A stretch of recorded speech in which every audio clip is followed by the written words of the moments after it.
Jadi AI ini selain tadi saya katakan untuk tugas-tugas yang generatif, mulai dari bikin naskah sampai bikin gambar, bikin video, bahkan dia bisa menghidupkan foto almarhum ayah saya, bisa ngomong, saya bisa ada di dalam. Itu kan udah beyond, sepanjang kita mampu membayangkan sepanjang kita mampu membayangkan, AI itu mampu lakukan.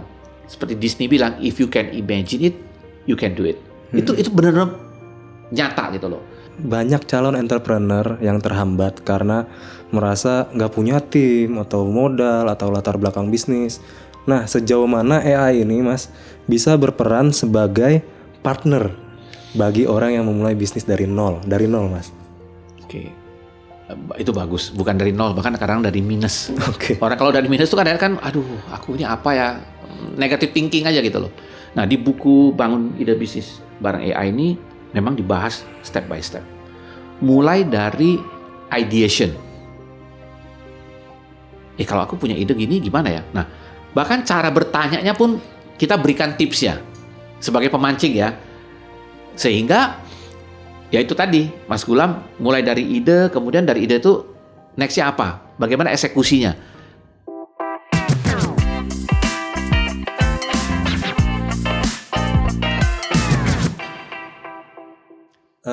Jadi Mas, di podcast hari ini kita akan membahas topik seputar yaitu bagaimana cara membangun bisnis dengan bantuan AI, Mas. Ya.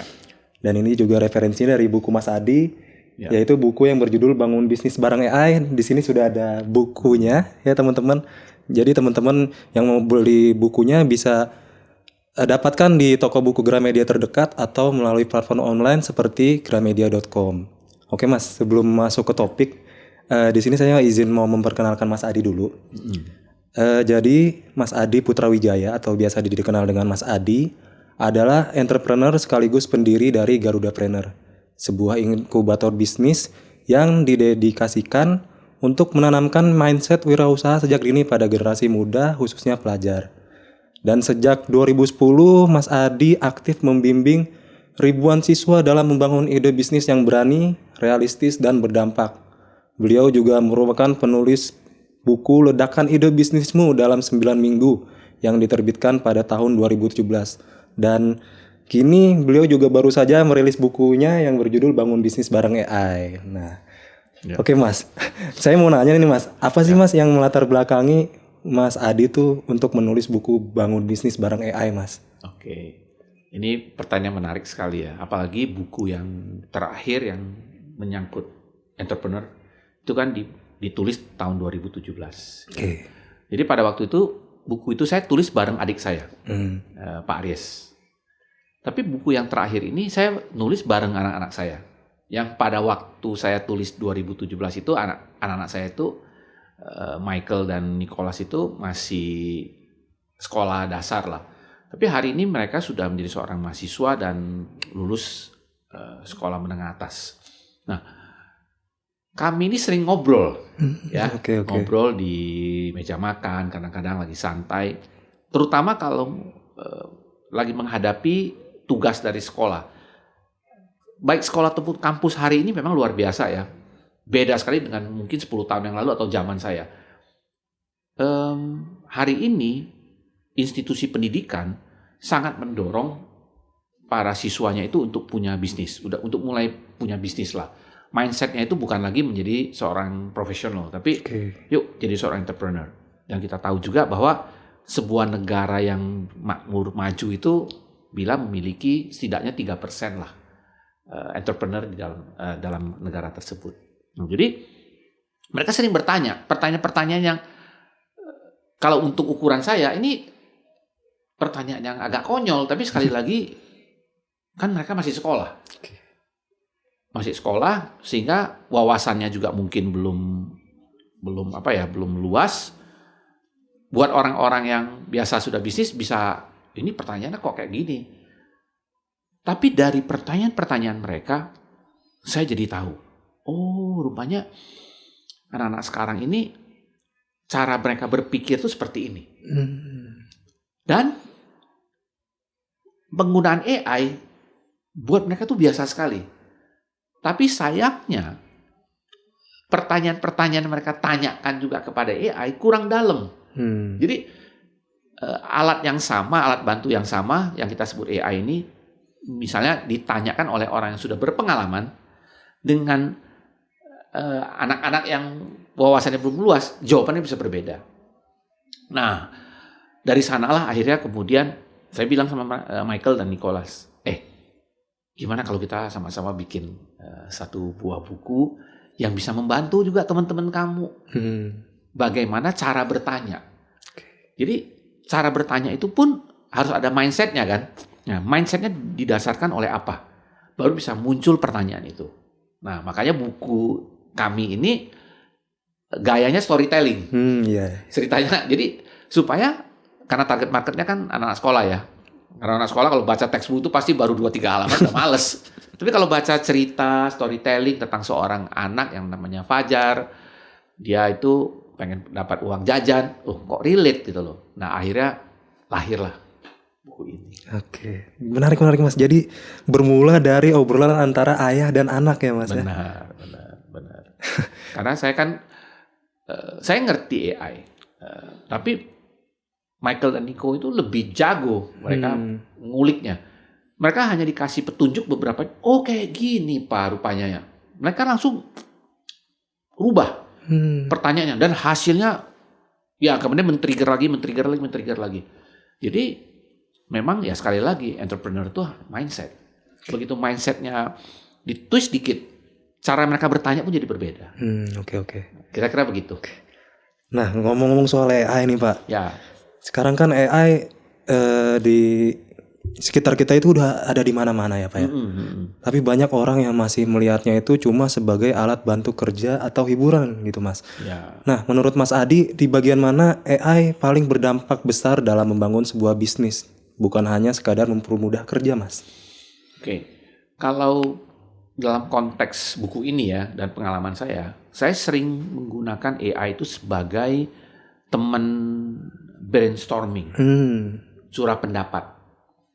Kalau saya ceritanya waktu belum ada zaman AI ya, saya dalam menjalankan bisnis itu pasti ada masalah. Selalu adalah, ini omset kenapa nggak naik, kenapa produksi menurun, ini saya harus panggil nih tim-tim saya untuk saya tanyain. Mereka pun sangat terbatas, kadang-kadang hanya mampu menjawab apa yang mereka kerjakan. Di luar itu saya harus tanya kepada departemen yang lain. Kadang-kadang tuh ngumpul untuk meeting segala macam tuh makan waktu. Paling cepat-cepatnya sejam.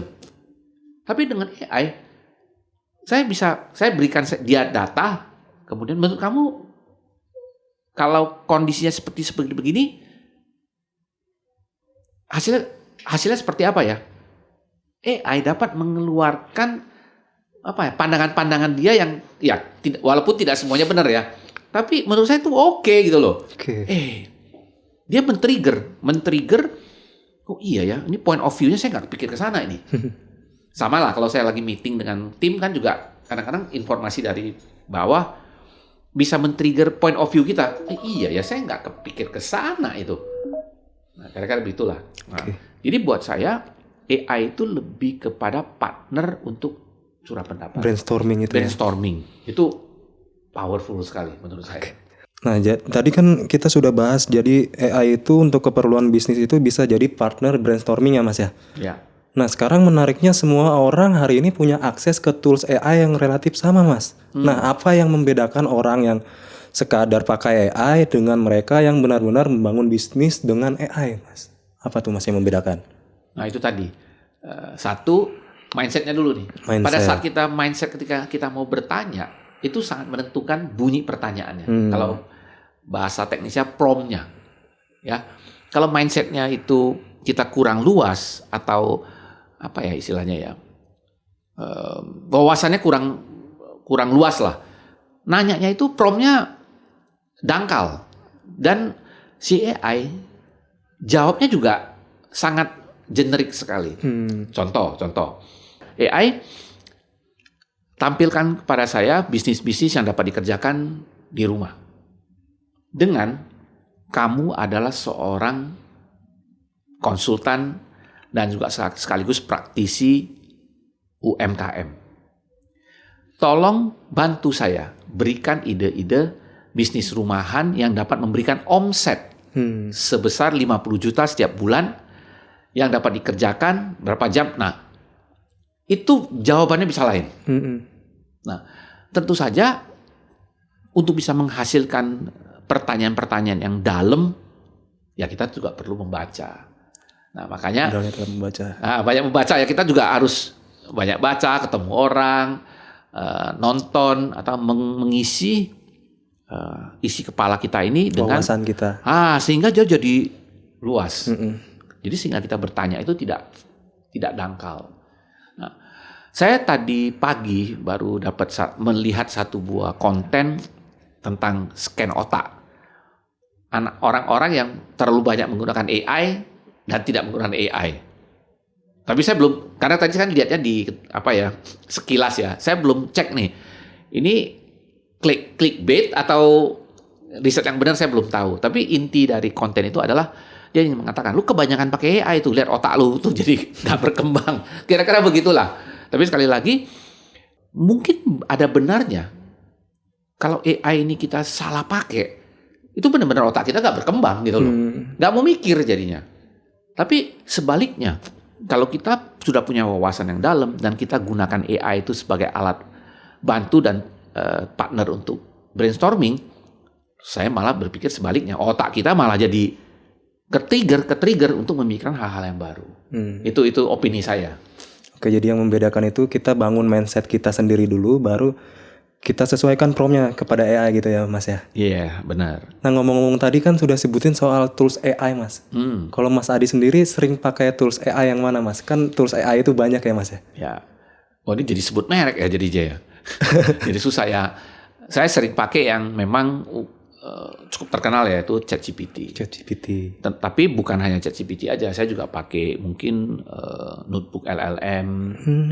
Saya juga pakai yang dari Gemini, juga Copilot. Bahkan saya juga pakai DeepSeek. Jadi kadang-kadang saya iseng pertanyaan yang sama, saya tes tuh.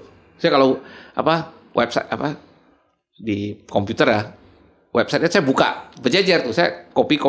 Saya mau lihat nih cara menjawabnya sama apa berbeda. Nah, kadang-kadang jawaban yang satu AI ini men-trigger saya untuk bertanya ke AI yang lain.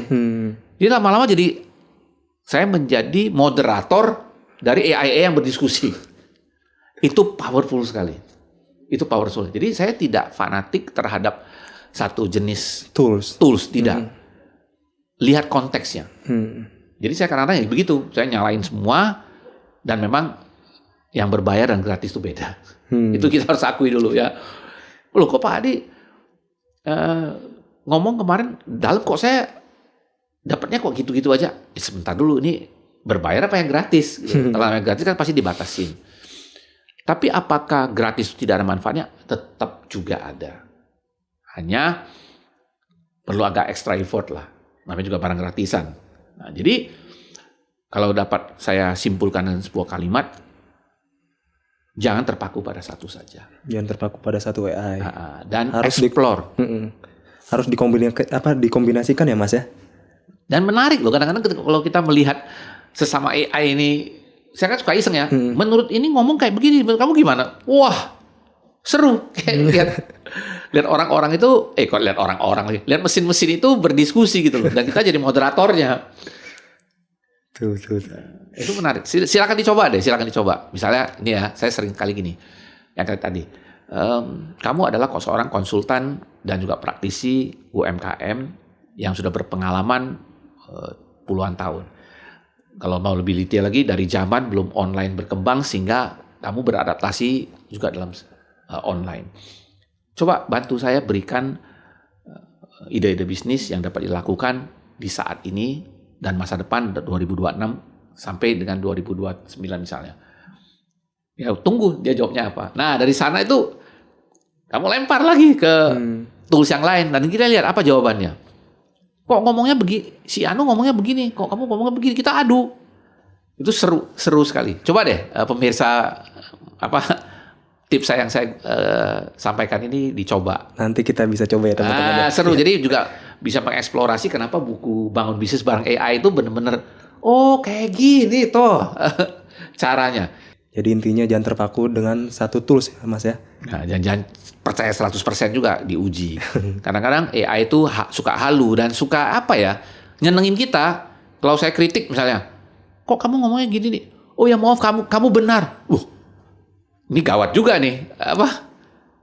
Asal Bapak senang juga nih AI ini gitu. Nah, kita pun mesti hati-hati.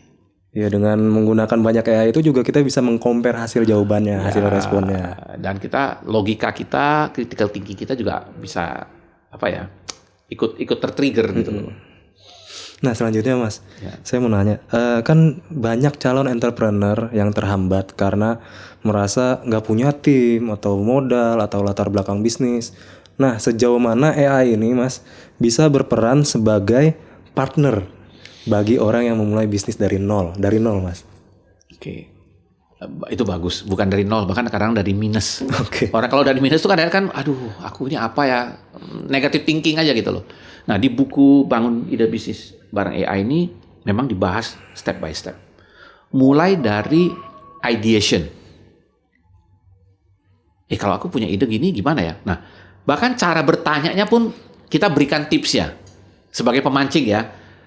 Sehingga ya itu tadi Mas Gulam mulai dari ide, kemudian dari ide itu nextnya apa? Bagaimana eksekusinya? Lalu pada saat, dan buku ini tidak selalu ceritanya mulus-mulus aja. Nanti omsetnya turun lah, ada temennya yang kritik lah. Bahkan kita bisa tanya AI bagaimana cara mengatasi persoalan-persoalan tersebut. Kita kan sering dengar bahwa AI itu bisa melakukan banyak hal, mulai dari desain atau sampai analisis data. Nah, kira-kira Mas, jenis bisnis apa yang justru paling diuntungkan oleh kehadiran AI ini Mas? Oke. Menurut Mas Adi. Oke. Dari apa yang saya alami ya dan saya ketahui, kayaknya hampir semua bisnis, terutama bisnis kreatif, itu akan sangat terbantu sekali dengan AI ini. Saya kasih contoh. Dulu ketika saya menulis sebuah buku ya, saya stuck apalagi ya. Saya butuh berhari-hari lah untuk bisa bikin mood saya tuh balik lagi, keluar dulu lah apa.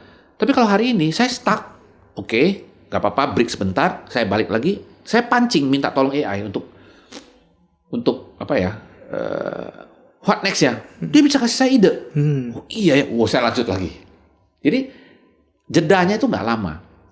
Kedua, saya kadang-kadang kan bikin iklan ya. Saya itu di kepala saya itu ya ada gambarnya begini. Dulu saya harus tunggu tim saya ngolah gambar tersebut, baru dia kemudian datang dan itu revisi bolak-balik. Sekarang enggak. Saya minta AI, saya tolong bikin gambar yang gaya begini, tap keluar. Rough saya udah tahu nih. Saya mau gini. Dia ubah lagi. Saya udah tahu nih. Selanjutnya pasti akan makin ngaco kalau minta si AI lagi. Baru saya panggil tim saya. Tolong kamu terusin gambarnya kayak begini, kamu ubah gini. Tim saya happy nggak? Happy dia. Dulu mesti bolak-balik beberapa kali. Sekarang paling maksimal 2 kali revisi udah tayang. Dia happy, saya happy. Nah seperti begitu. Nah tapi saya nggak tahu ya pengalaman pemirsa yang lain seperti apa. Saya seperti itu. Menurut saya cepat sekali. Waktu buat saya untuk belajar lagi, untuk ketemu orang tuh jadi makin banyak. Jadi saya makin produktif. Tapi sekali lagi ya, jangan mentah-mentah hasilnya AI itu langsung jangan. Iya. Dia hanya kita kurasi dulu. Iya, untuk kurasi, untuk brainstorm, untuk bahkan gambar, video. Bahkan video yang saya ajaib bener. Bayangin kalau zaman dulu, tolong mesti syuting dulu ya kalau kebayang. Kalau saya PH ya, mesti berapa lama itu dia mesti syuting nih. Sekarang saya gunakan AI, Sora gitu loh ya. Tolong saya mau adegannya begini. Jadi kurang lebih kayak begini. Saya tinggal kasih ke tim. Kira-kira kayak gini loh. Tapi saya mau kamu ubah ini. Siapa? 2 hari kemudian udah jadi. ACC. Nah, kira-kira begitu. Jadi yang paling diuntungkan itu di bisnis kreatif ya Mas ya. Teman-teman di tim kreatif lah, bisnis kreatif ataupun teman-teman yang di departemen kreatif, menurut saya itu mereka sangat-sangat terbantu. Terbantu. Nah Mas, di samping kemudahannya AI ini Mas, pasti ada jebakannya Mas ya. Nah, kira-kira menurut Mas Adi, apa kesalahan yang paling sering yang dilakukan orang ketika membangun bisnis dengan bantuan AI Mas? Oke, nah, seperti saya katakan nih, AI ini kan kadang-kadang juga asal bapak seneng. Kalau kita tidak hati-hati dalam mengkurasi, tidak membaca ulang apa yang dihasilkan oleh AI, kita bisa terjebak. Kan kalau kita juga perhatikan ya, setiap jawabannya di bawah kan ada peringatan kan, AI ini dapat juga melakukan kesalahan. Tolong ya kita juga harus bijak gitu loh. Tidak bisa 100% ditelan. Apalagi AI sekali lagi dia punya behave. Nyenengin kita sebagai yang nanya kalau kita lagi ingin menfeedback mereka. Selalu benar. Oh ya, benar Pak. Kamu benar. Orang kita butuh feedback, pendapannya seperti itu. Nah, kalau kita menelan mentah-mentah, tidak mengkalibrasi ulang istilah saya itu bahaya sekali. Itu bahayanya. Itu yang bahaya. Tapi kalau kita gunakan tuh yang seperti saya tadi, memperbantu, mempercepat, brainstorming, wah ini AI luar biasa saya bilang. Dengan biaya langganan yang kita keluarkan tuh hampir gak ada artinya. Dengan penghematan waktu, tenaga, dan lain-lain. Oke. Jadi kesalahan yang paling umum itu orang asal jiplak dari AI tanpa mengkurasinya lagi ya Mas ya? Iya, dan tidak punya wawasan. Nah, sekali lagi balik ke pembicaraan kita di awal. Bahaya sekali orang yang tidak memiliki wawasan yang cukup ngutak-ngatik AI. Itu bahaya. Karena apa? Kita tidak punya wawasan kita itu diisi oleh AI yang belum tentu benar. Nah, ini yang bahaya. Sehingga saya berkali-kali selalu katakan ke peserta kelas saya yang usianya masih muda, termasuk juga dengan Michael dan Maniko, guys hati-hati ya. Oh enggak kok Pak, kita tahu.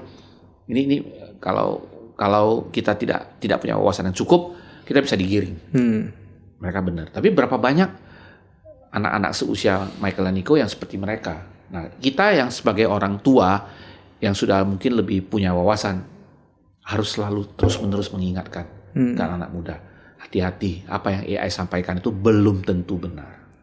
Lu mesti do your own research lah. Betul Mas. Jadi kita harus bijak menggunakan AI itu. Dan kita juga harus lebih pintar dari AI itu ya Mas. Iya. Makanya saya sebelum menggunakan AI kita harus lebih pintar dulu. Jika perlu diadu tuh. Merek-merek AI itu diadu. Kita pengen tahu lu kok ngomongnya begini sih, terus kita lempar lagi ke sana. Itu menarik sekali. Sangat menarik sekali. Oke Mas, next. Banyak ide yang kelihatan keren di AI Mas, tapi belum tentu laku di dunia nyata.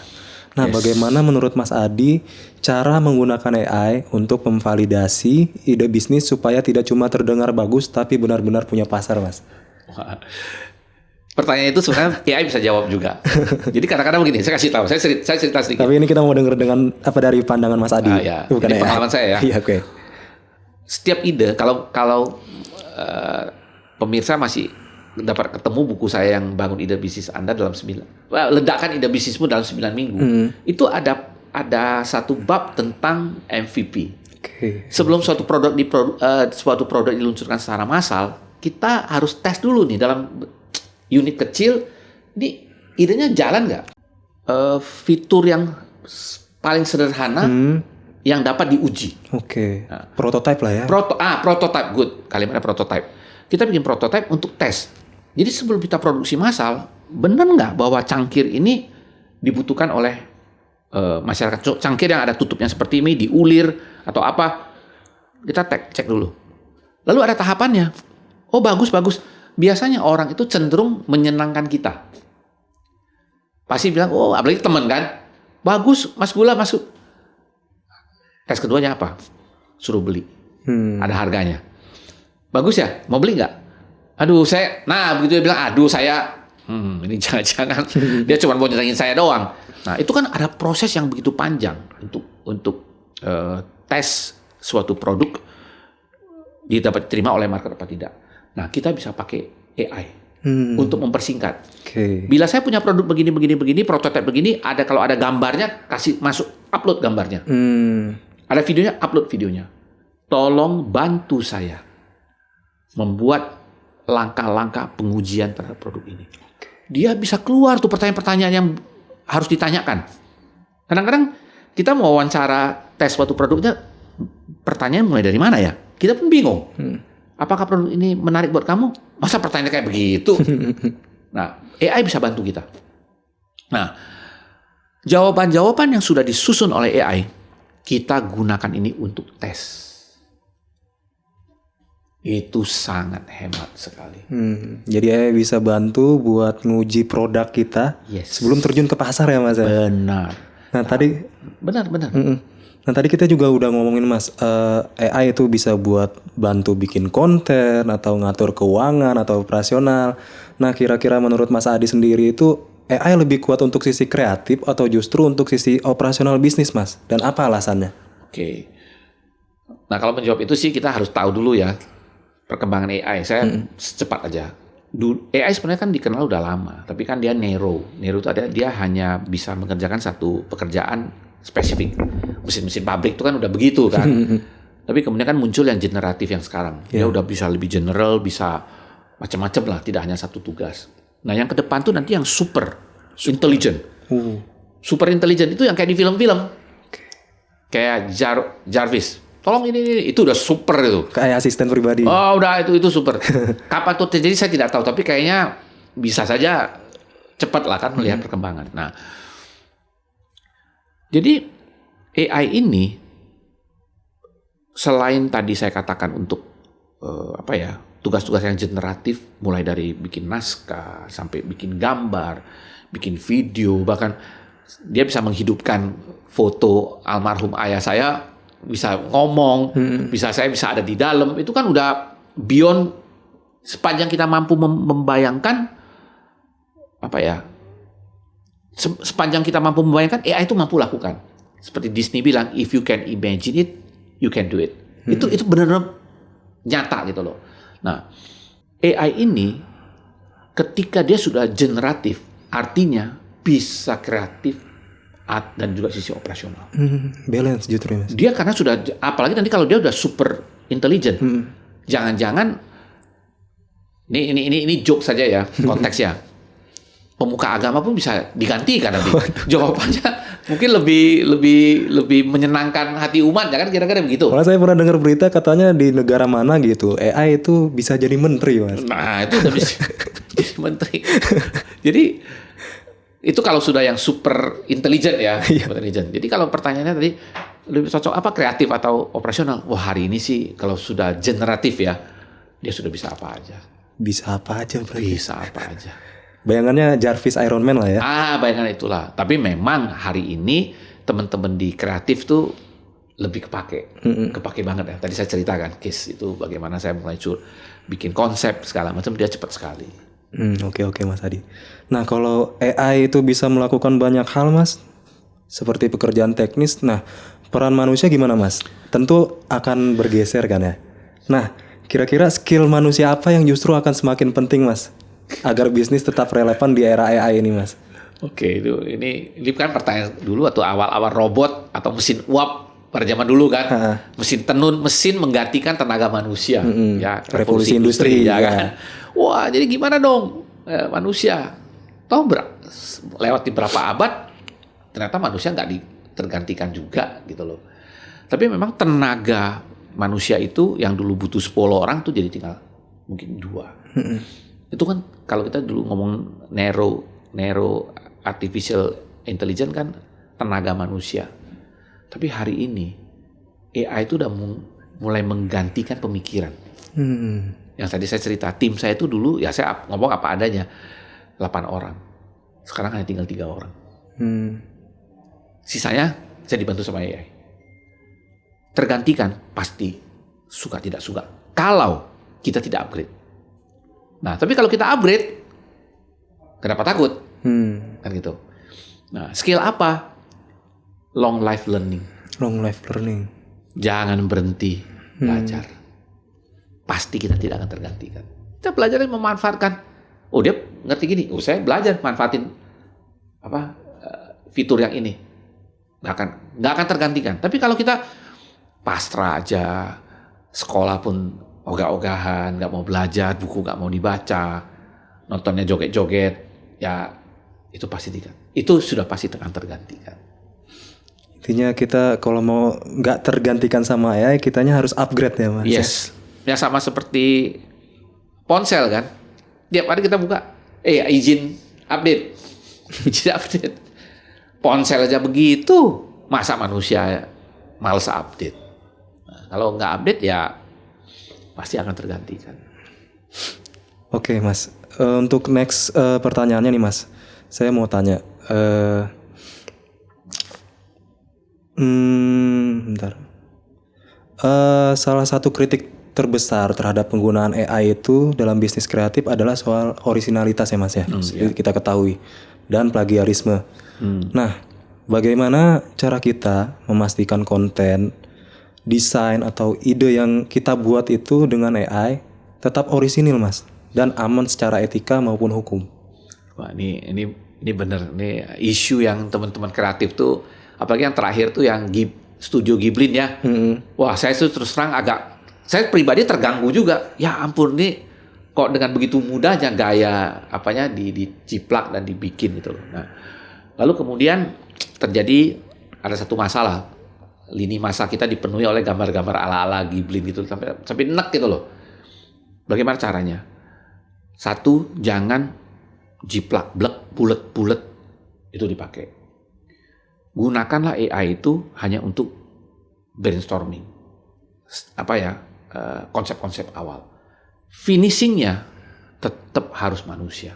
Itulah yang nanti akan membedakan. Ketahuan kok barang-barang buatan AI dengan yang original tuh kelihatan kok.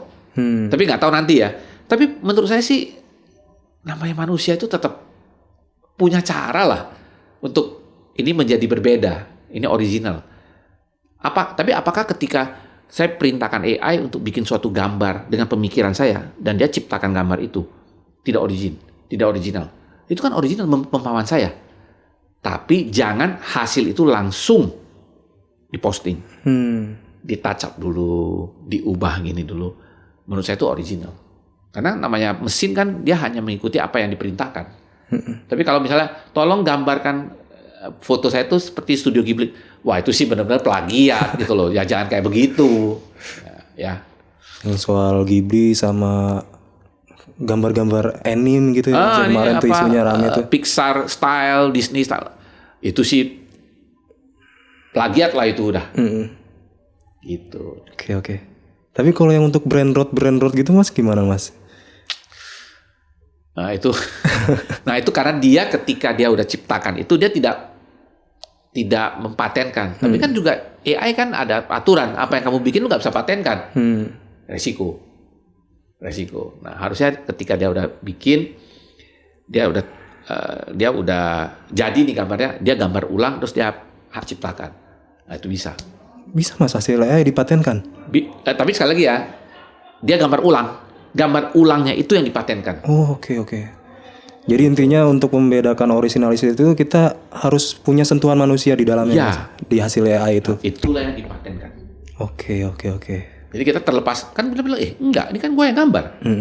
Memang terinspirasi, tapi kan yang gue patenkan kan yang ini. Nah, memang ilmu paten, ilmu hak cipta hari ini kan berkembang terus. Saya tidak ahli dalam hal ini, mungkin teman-teman bisa tanya AI juga. Bagaimana caranya hasil-hasil karya di AI itu dapat di hak ciptakan. Nanti dia kasih tahu.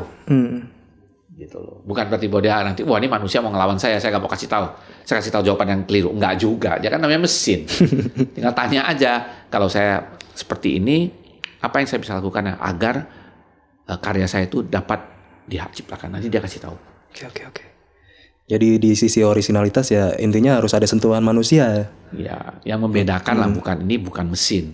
Tapi ketika proses kita bikin itu memanfaatkan mesin sebagai tenaga awal lah, menurut saya sih sah-sah aja.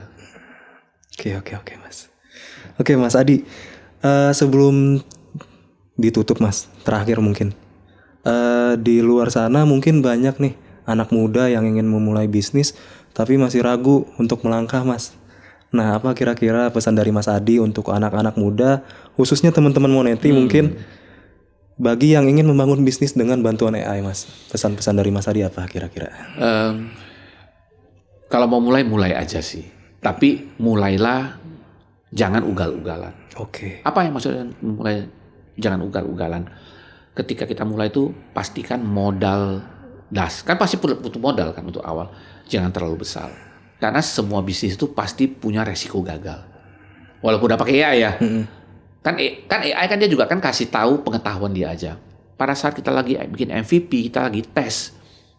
Nah, di sana kita akan tahu ini bisnis ini bisa jalan apa tidak. Dan ketika bisnis ini tidak jalan, jangan baperan. Ya udah, mulai lagi dari awal. Nah, sering masyarakat kita itu bikin bisnis selalu di mindsetnya pasti harus sukses. Kalau saya gagal, maka saya tidak layak jadi seorang entrepreneur. Itu salah kaprah. Semua bisnis yang sukses hari ini mulai dari kegagalan. Ya saya selalu kutip ceritanya Thomas Alva Edison ketika dia bikin bola lampu. Gagalnya berapa kali? Ratusan kali kan. Angkanya banyak lah, ada yang bilang 99 kali. Tapi intinya gagalnya berkali-kali. Dan dia mau mulai lagi. Nah, tapi kalau kita udah mulai dengan biaya yang besar, modal yang besar, dan gagal, itu kita bisa kapok. Jadi, kalau punya ide, manfaatkan AI, ya kan? Terus juga tanya AI, modal saya berapa ya, yang kecil sehingga saya bisa mulai. Kita mulai aja dengan saran AI tadi juga. Kalaupun gagal, kita udah tahu ongkos belajar, dan kita nggak kapok. Ya kira-kira begitu. Oke, itu dia teman-teman pesan-pesan dari Mas Adi buat teman-teman yang mungkin masih ragu untuk membangun bisnis dengan AI. Oke, Mas Adi, terima kasih banyak Mas sudah mau meluangkan waktu di podcast kami. Terima kasih juga teman-teman yang sudah mau menonton sampai akhir. Ikuti terus podcast Moneti Talk. Sampai jumpa di episode berikutnya. Bye-bye.